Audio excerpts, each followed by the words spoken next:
आज हम सीखेंगे कि त्रिकोणमिति के टेबल के वैल्यू को कैसे याद करें। उसके लिए हमें सबसे पहले संख्याएं 0 से लेकर 4 तक लिख लेना है।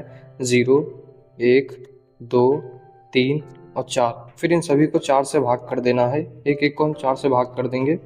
उसके बाद इन सभी का वर्गमूल निकाल लेंगे। 1/4, 2/4, 3/4 और 4/4 का इन सभी का वर्गमूल।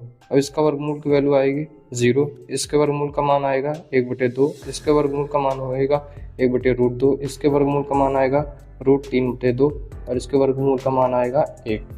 अब ये जो वैल्यू हमें प्राप्त हुई है, इस साइन के वैल्यू क्रमशः दी हुई है। जो साइन के 0 डिग्री का मान, 30 डिग्री का मान, 45 डिग्री का मान, 60 डिग्री का मान और 90 डिग्री का मान है।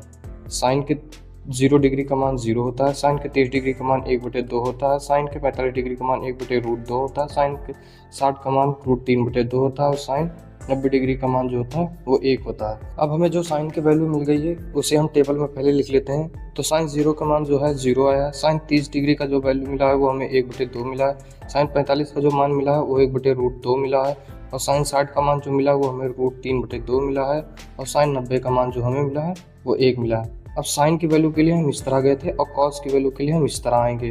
तो हम लिख लेते हैं इसे कॉस की वैल्यू के लिए। तो कॉस 0 डिग्री का मान 1 होगा, फिर कॉस 30 डिग्री का मान √3/2 होगा, कॉस 45 का मान 1/√2 होगा, कॉस 60 का मान 1/2 होगा, कॉस 90 का मान 0 होगा। tan जो हमारा होता है वो हमारा होता है साइन अपान कॉस। तो हम इसके जो है अनुपात ले लेंगे। 0/1 अनुपात जो होगा हमारा वो होगा 0, 1/2 और अनुपात √3/2। इन दोनों का अनुपात जब हम लेंगे तो हमें मिलेगा 1/√3। फिर इन दोनों का जो अनुपात लेंगे तो हमें मिलेगा 1। इन दोनों का अनुपात लेंगे हम तो हमें मिलेगा √3 और इन दोनों का अनुपात हम लेंगे तो हमें मिलेगा अपरिभाषित।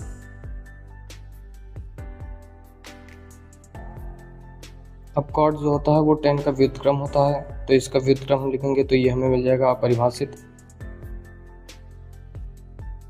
और इसका व्युत्क्रम लिखेंगे तो √3 मिल जाएगा, इसका व्युत्क्रम लिखेंगे तो 1 मिल जाएगा, इसका व्युत्क्रम लिखेंगे तो 1/√3 हो जाएगा और परिभाषित का व्युत्क्रम लिखेंगे तो हमें 0 मिल जाएगा। सेक जो होता है कॉस का व्युत्क्रम होता है तो इसकी वैल्यू हमें 1 मिल जाएगी। इसका व्युत्क्रम लिखेंगे तो 2/√3 मिल जाएगा, इसका व्युत्क्रम लिखेंगे तो √2 मिल जाएगा, इसका व्युत्क्रम लिखेंगे तो 2 मिल जाएगा और यहाँ पर हमें मिल जाएगा अपरिभाषित। कोशक जो होता है वो साइन का व्युत्क्रम होता है तो इसके यहाँ पर हमें मिल जाएगा अपरिभाषित।